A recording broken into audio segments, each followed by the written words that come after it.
In the 5th year of our marriage, the impoverished student I had sponsored became my husband's secretary. In the 6th year of our marriage, my husband bought a villa for the secretary's dog. It was all because the secretary posted in her social circle, "My dog is my baby. Whoever gives it a home is its daddy." Within 3 days, the secretary posted a photo in her social circle. It was a photo of a man and a woman's hands holding a white Samoyed. The caption read, "Our little family of 3. The man's hand was wearing a wedding ring identical to mine. I casually liked the post, and it was quickly deleted. Minutes later, my husband, who hadn't been home for half a month, called me angrily, shouting, "Is it just because your shares in the company were taken back? I've already told you that in terms of professional skills, Jill is better at managing the company than you. Are you bored out of your mind, sending her nasty messages?" I could faintly hear delicate sobs in the background. I was confused, and before I could explain, the call was abruptly ended. Half an hour later, Jill posted again in her social circle, flaunting the contract for the shares that had just been taken from me. The caption read, "If he loves me, he will give me everything he has. If he doesn't, he won't." At the end, she painstakingly tagged me. I smirked as I took a screenshot for evidence. So young and impatient. She doesn't understand that in the face of interests, love is insignificant. Chapter 1. When Larry called suddenly, shouting at me, I was contacting the best lawyer, preparing to file for divorce. Just 2 weeks ago, Larry took away my 20% stake in the company, citing my illness. He claimed it was to let me rest well and not worry about the company. But then he turned around and bought a luxurious villa for Jill's dog. The bank card was with me, and the transaction notification was sent to my phone, leaving me stunned for a few seconds. He spent millions without batting an eye. Yet, half a month ago, when I asked him for $5 million to buy a special medicine that could increase my chances of recovery, Larry refused without a second thought. He said, looking troubled, "Sally, you know the company is in a tough spot right now. If it weren't for massive layoffs, it would be in a financial crisis. In this situation, where can I get $5 million to buy you special medicine? You need to bear with it." With that, he grabbed his coat and left. He didn't come back for half a month. From that day on, Jill's social circle updates 8 times a day, never ceasing to show off her happiness. I looked at my phone expressionlessly. Through Jill's posts, I saw Larry at the edge of the frame, with a relaxed, pampering smile on his face. I could see that Larry had made a home in that villa. They went to IKEA together, buying lots of furniture, beddings, and cushions. My heart grew colder. A month ago, I was diagnosed with a rare disease that prevents any wounds on my body, or else the bleeding won't stop.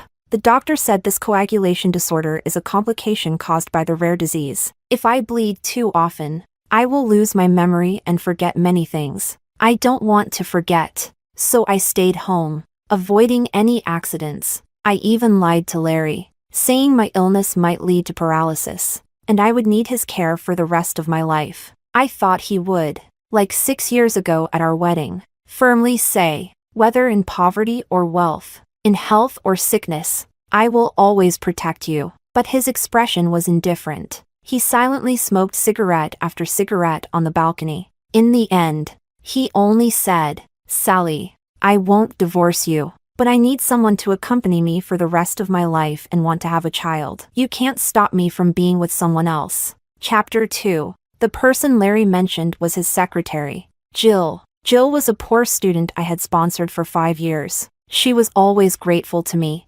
visiting me during holidays, and kindly calling me Teacher Dong. After graduating from college, she couldn't find a job. I reached out to my friends and helped her secure a good position. When I introduced it to her, Jill sweetly said, "No need. Teacher Dong, I already found a job. I'm Mr. Lee's secretary." Right in front of me, she affectionately held Larry's arm, smiling innocently. The smile on my face gradually faded. My gaze slowly shifted downwards to the hand that was holding my husband's arm. Larry noticed something was wrong and gently pushed her away, explaining to me, "Sally, Jill just graduated this year. She doesn't know much. She's still a kid. Don't take it to heart." But this kid who doesn't know much intentionally got Larry drunk at the company's annual party and took him to a hotel room. That night, I waited for him at home and didn't sleep a wink. They spent the night entangled in the hotel room. The next morning, Jill called me. Teacher Dong, Mr. Lee got drunk last night. I took him to XX Hotel. Please come and pick him up. I took a taxi to pick him up, opened the hotel room door, and saw Larry lying on the bed, shirtless, with hickeys all over his neck. Jill feigned innocence. Teacher Dong, Mr. Lee was drunk last night. He mistook me for you. It's all my fault. I don't blame him. Furious, I slapped her. Larry rushed over to shield her behind him. Salome, why are you making a scene? Last night was an accident. If you want to blame someone, blame me. Why hit Jill? She's just a secretary. But he didn't see it at all. The little secretary he was protecting was covering her face and secretly giving me a provocative smile. Chapter 3. I shook my head, trying to clear these messy memories from my mind. I continued to bury my head in reviewing the evidence organized on my laptop. For the past 2 years, Larry had been spending money on Jill, buying her designer bags, clothes, and skincare products. I had taken screenshots and gathered evidence of all the expenses. I was curious why Larry didn't hide his relationship with Jill from me. Instead, every penny he spent wasn't hidden from my view. A few months ago, when I asked him this question, Larry just pondered for a moment and then said seriously, Jill is so pure. I don't want her to be the other woman. She is my girlfriend. I suddenly laughed. I couldn't help but ask him, what about me? We've been married for 6 years. What do I mean to you? Larry always looked at me with a pitying gaze, so pitiful it was almost heartless. Sally, you're sick. You can't be with me for the rest of my life. I know you love me, and you wouldn't want to see me end up alone. You'd want to see someone love me, right? At that moment, I understood. Some men are destined to be heartless. After Larry bought a villa for Jill's dog, I decided to get a divorce. I transferred all the money and assets under my name as much as possible, some to my mother and some to my best friend. Even if something happened to me, I wanted them to live well. After organizing the divorce evidence, I drove to the company. The receptionist was surprised to see me, raising an eyebrow and smiling. Mrs. Lee, what brings you here? Long time no see. Usually, when Larry's company had issues, I would come to help strategize and get him through tough times. The veterans in the company all knew that half of the credit for the success of Lee Group belonged to me. I smiled. Where's Larry? The receptionist glanced inside guiltily, her face showing some hesitation. Mr. Lee should still be busy. I stepped forward to go in, but the receptionist hurriedly stopped me. Mrs. Lee, Mr. Lee instructed that no one is allowed to enter. If you have an urgent matter, you can tell me, and I will pass it on for you. I gently tugged at the corner of my mouth, took out a divorce agreement from my bag. I'm here to divorce him. Chapter 4. As soon as I finished speaking, the entire company fell silent. The employees at their desks looked at me in shock, and many began whispering to each other. The receptionist was so stunned that she couldn't close her mouth. Taking advantage of her daze, I walked past her and pushed open Larry's office door. No!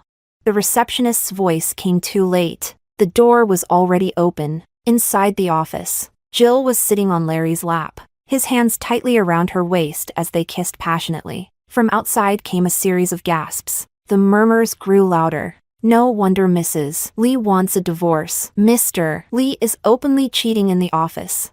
I always suspected something was off with Secretary Zhou. She's just a home-wrecking fox. Utterly shameless. The people inside turned around slowly upon hearing the commotion. When they saw me at the door, Larry's face immediately darkened. Salome, what are you doing here at the company? With a cold expression, he ordered the curious employees to get back to work. If anyone continues to watch, go to the finance office to collect your paycheck and get out.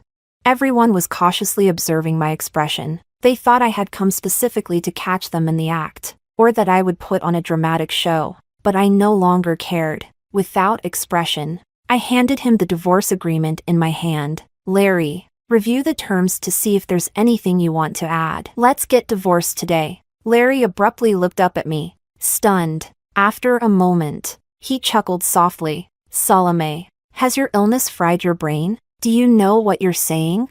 You now have a rare disease. Leaving me. Forget about remarrying. Even survival will be an issue. And besides, after the divorce, you'll have nothing. Are you sure you want to get divorced? I shook my head and laughed coldly. Larry, I suggest you read the terms first. And there's a prenuptial agreement beneath the divorce agreement. Once you read it, you won't say such things. Chapter 5. 6 years ago, when Larry knelt down to propose, he voluntarily handed me a prenuptial agreement. It specifically stated that he would remain faithful to me for life. If he cheated or changed his mind, he would leave with nothing, leaving all the assets to me. All these years, I stayed by his side, never leaving. I watched him go from having nothing as a small employee to becoming a big boss worth millions. It seems he had long forgotten his promise. He had even completely forgotten about the prenuptial agreement. Upon hearing my words, Larry's expression changed slightly, and he lowered his head to check the documents. He roughly flipped through a few pages, his face turning ashen. Seeing he had read enough, I spoke calmly. I consulted with a lawyer. The prenuptial agreement is legally binding. Today, I came for your signature, and by the way, to take back the ownership of the company. My words were firm, but Larry's face grew darker and darker. He gave me a deep look, then approached and laughed. Salome, do you think you can threaten me now? When I wrote that prenuptial agreement, it was just for fun. Do you really think I can hand over such a big company just because I say so? What a joke! Larry sneered and raised his hand, tearing the prenuptial agreement to pieces. Furious, I picked up the ashtray on the table and threw it at him. Larry, you are truly despicable. Larry stood there like a ruffian, laughing and not even dodging as the ashtray flew towards him. It hit him squarely on the forehead, instantly creating a gash, with blood flowing down the side of his face. Larry!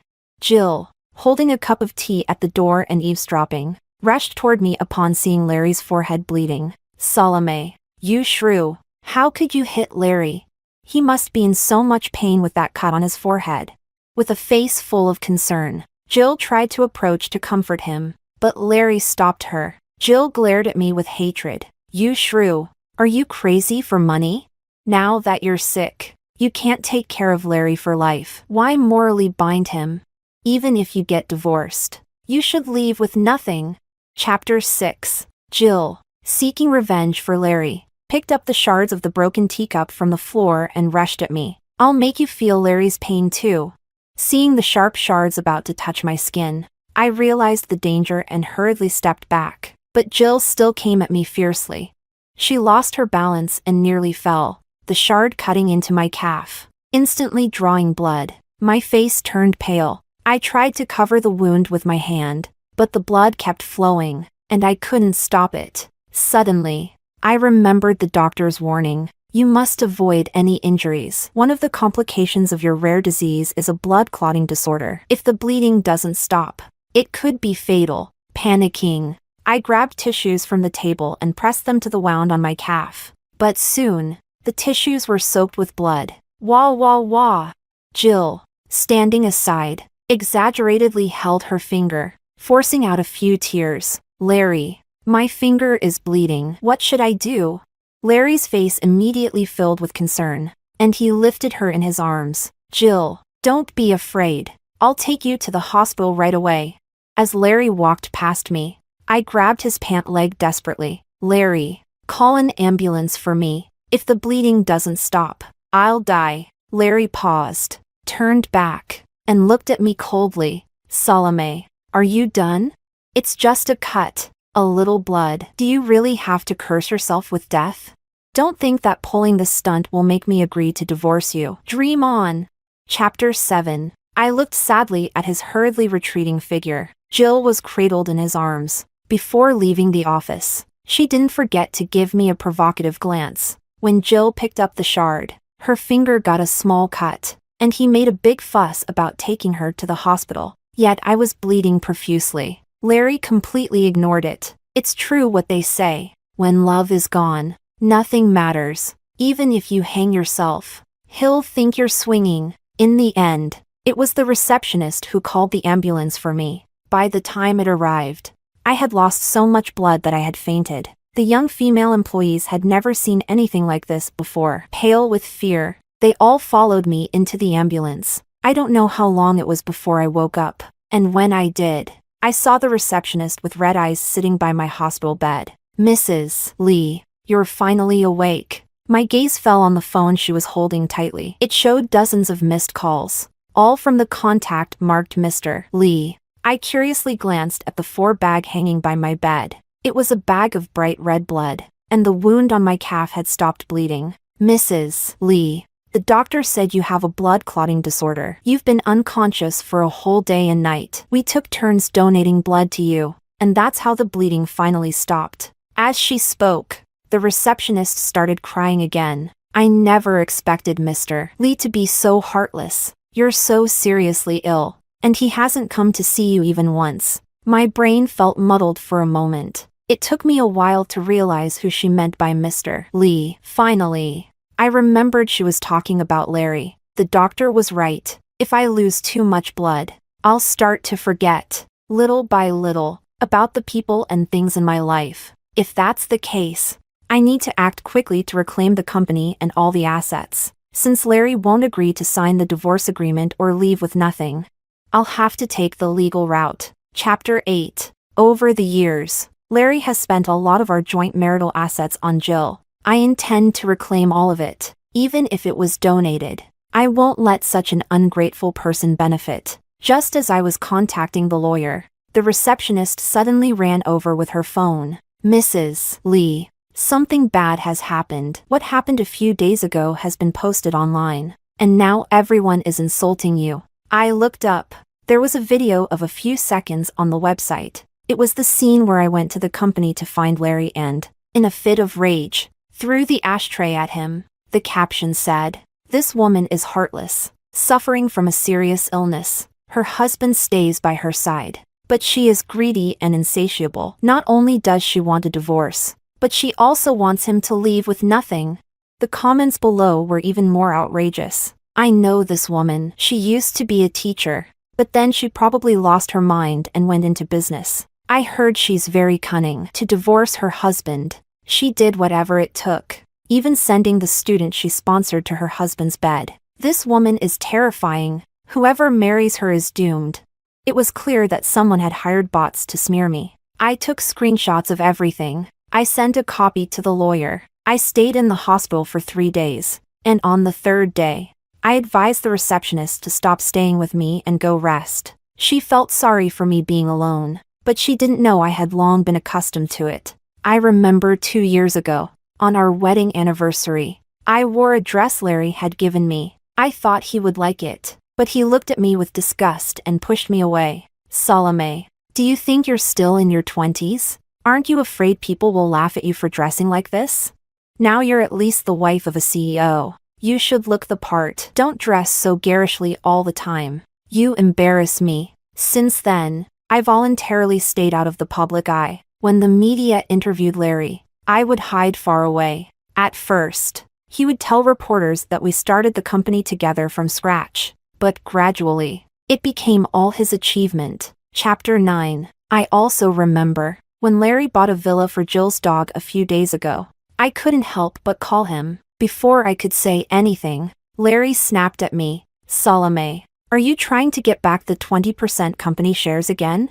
I've already told you. Since you're sick now, just stay home and rest. Don't worry about the company matters. Besides, Jill is a professional and can help me handle work issues. Don't try to get the shares back." Every time I think about this, I feel he is heartless. When we started the business together and the company faced difficulties, he got drunk and felt he couldn't go on. I was the one who negotiated, glass after glass, securing opportunities. When we overcame those difficulties and the company finally rebounded, he hugged me excitedly, his eyes red, promising me, "Honey, I will never let you suffer like this again. I will make you the most enviable CEO's wife, and you will be happy, having whatever you want. But now, I can't even get a divorce. But I still try to remember these moments with Larry. If I don't, I might forget them completely over time. Lying alone in the hospital room, half asleep,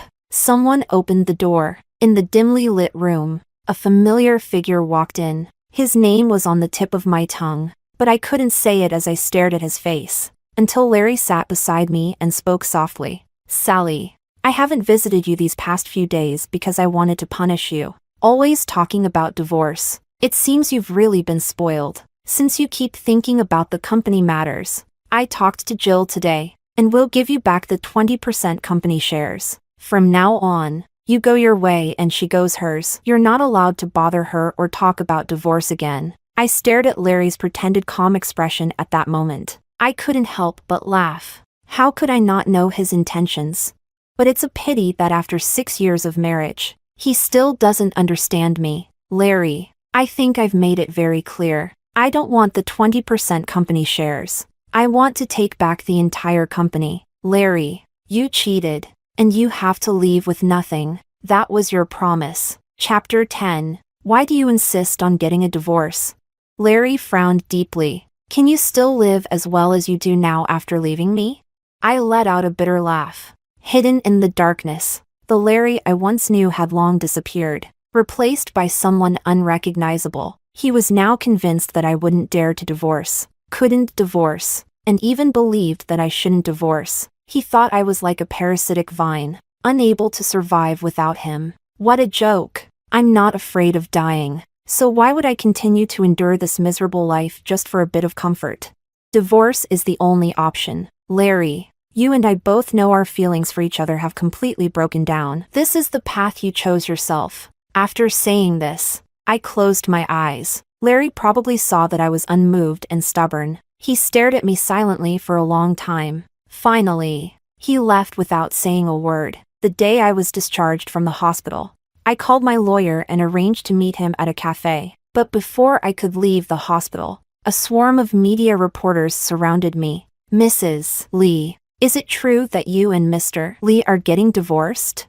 Is it true that you're using all means necessary to divorce Mr. Lee and leave him with nothing?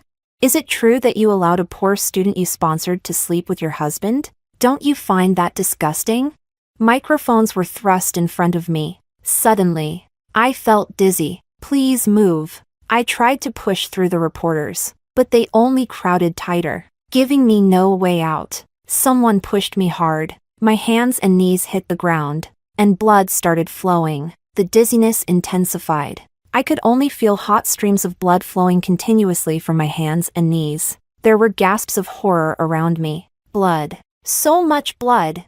Chapter 11. All I could see was blood. I was drenched in blood, as if soaked in a pool of it. Amidst the chaotic sounds of panic around me, some were calling for an ambulance, while others were trying to disperse the crowd. I felt strangely calm, thinking that dying like this wouldn't be so bad. There was just a bit of regret. I hadn't managed to divorce Larry. Even in death, I couldn't be a free, wandering spirit. Suddenly, the crowd parted. Someone was running towards me frantically. "Salome!" A nearly hoarse voice almost burst my eardrums. I couldn't help but look up, curious to see who was making such a loud noise. But no matter how hard I tried, I couldn't see his face clearly. Larry's face was frantic, his breathing quick. "Why is there so much blood? Salome, you can't sleep. Wake up!" Someone was furiously pinching my face. I found it very noisy. I wanted to push that person away, but I had no strength. My hands were sticky and couldn't lift. Larry, in a frenzy, picked me up and ran to the hospital. "Salome, hold on a bit longer. Hold on. We're almost at the hospital." I eventually fell asleep. I had a very long dream. I dreamt of my younger self. Someone bought 999 roses and waited at my door for 3 days and nights. My parents disapproved of him because he was poor and didn't want me to marry him, but I was certain he would treat me well all my life. Then I dreamed of our wedding. There weren't many friends or family at the wedding, but we were still very happy, feeling like we had the whole world just by looking at each other. The scene shifted to after we got married. I had been continuously sponsoring a poor student to go to college. What was her name again? I forgot. She was a nice girl, grateful, and visited me during every holiday. But later, what happened later? Chapter 12. I thought I wouldn't wake up this time, but 3 days later, I opened my eyes in the hospital again, looking at the unfamiliar surroundings. I held my head and tried to remember who I was for a long time. Where am I? Hearing a sound, the man beside me jumped up and quickly ran to my bed. Sally, you're awake.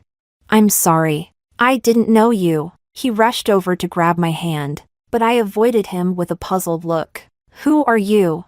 As soon as I spoke, Larry froze completely. He looked at me in disbelief. What did you say?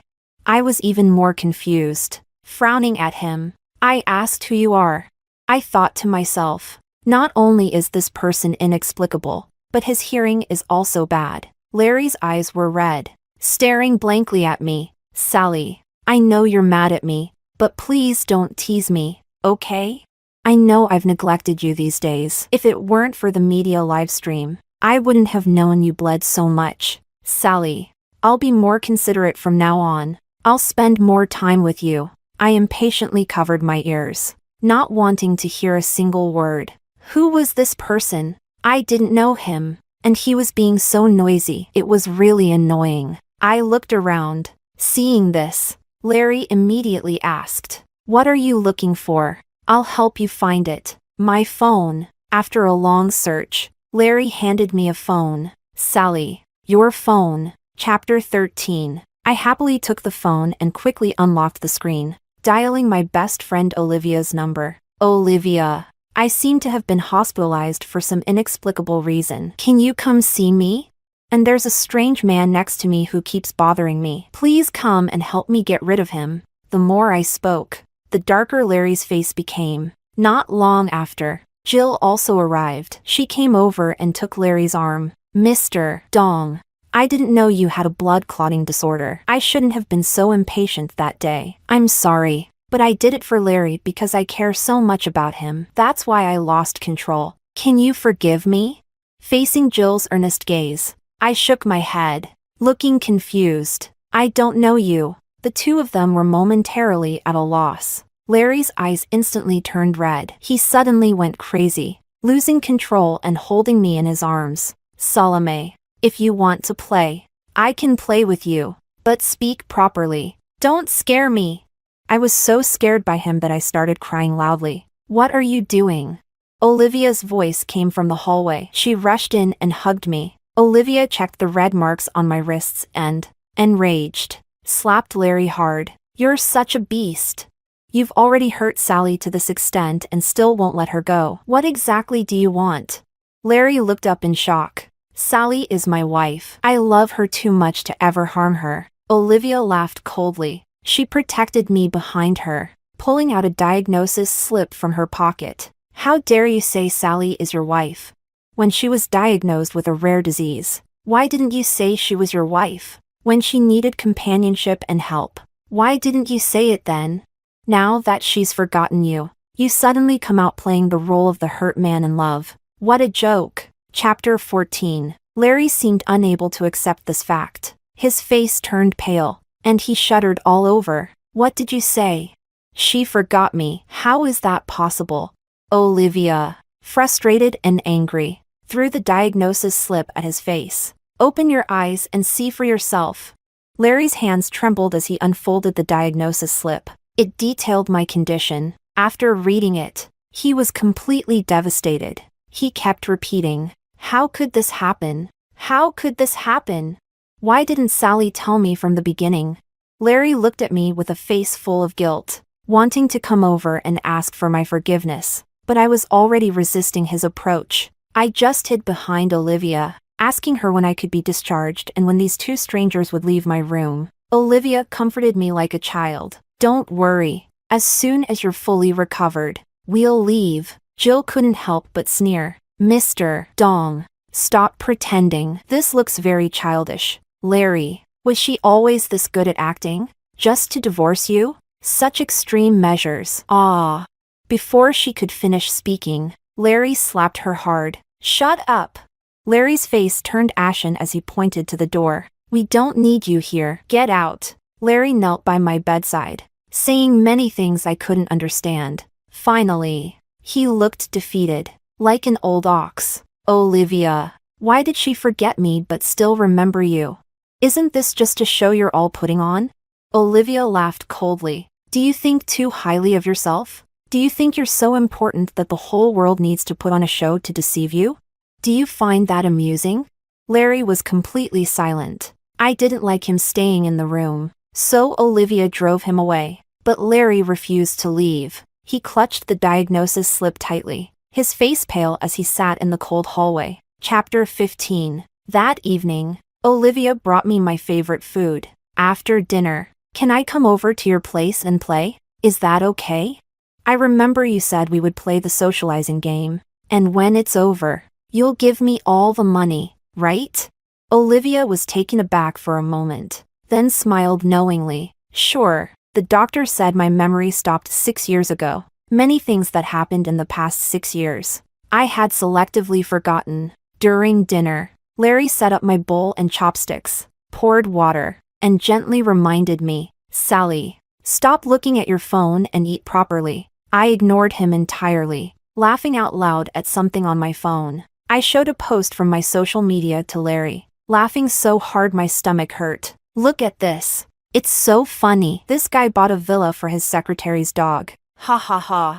Larry didn't laugh. Instead, his eyes turned red as he stared at me, his brows furrowed. When Olivia told me this story, I realized there are such fools in the world, neglecting his own wife and spending millions on someone else's dog. Olivia asked me what I thought. But it's obvious, isn't it? Even a child could see that the man wants to make his secretary his wife. He doesn't want his original wife anymore. I shook my head in disbelief and put down my phone. Just as I was about to eat properly, someone grabbed my arm tightly. Larry was in tears, crying uncontrollably. No, Sally, that person still wants his wife. Chapter 16. Impossible. I slammed down my chopsticks, thinking he was wrong. Even a 3-year-old knows that where a man's money goes, his heart follows, right? Even if that man's wife didn't see what happened between them, she must have already guessed that the man has changed his heart. If it were me, I wouldn't want such a man as my husband, even if it killed me.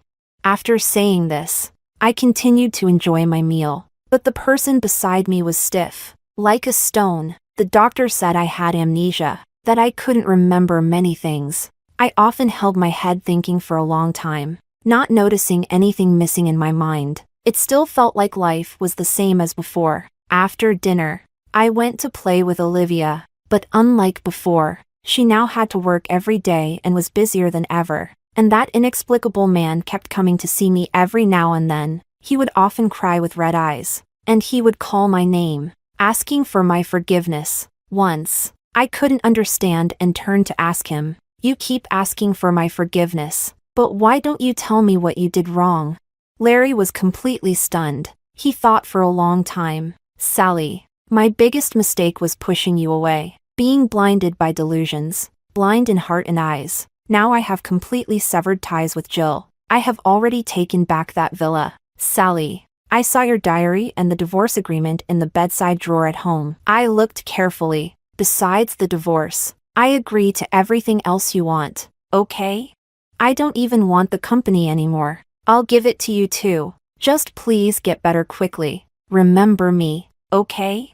I shook my head. He said too much, and it was all such nonsense. I couldn't remember any of it. Chapter 17. Larry still insisted on taking me back from Olivia's house. Sally is still my wife. We haven't divorced yet, and it's not appropriate for her to live in someone else's home. Olivia shielded me behind her and asked for my opinion, whether I wanted to go with him. I quickly shook my head. I don't want to. I don't like this man. Larry's face turned ashen. He stared at me blankly, his eyes reddening once more. I disliked him even more. Later, Olivia helped me buy a bigger house, saying that the money for the house came from my ex-husband. He sold the company. He also agreed to divorce me. I asked her why. Did Larry go back to Jill? Or did he go to the secretary's dog? Olivia chuckled. Then her eyes turned red. He died. He was distracted on the way back and got into a car accident. Before he died, he decided to donate his organs to you, to help cure your rare disease. Sally. I heard the young secretary was pregnant with his child, but Larry refused to acknowledge it. He said it was just a fling, and you were his only wife. If you knew all this when you were clear-headed, would you choose to forgive him? I shook my head. In fact, after the surgery, when my body recovered, all those memories came flooding back. I knew that during my period of amnesia, Larry had been trying to make amends and seek my forgiveness after learning the truth. I knew he had sent the pregnant Jill to have an abortion and had cut ties with her completely. I also knew he genuinely regretted it, but I wouldn't forgive him, because his regrets and apologies couldn't make up for the pain I had endured.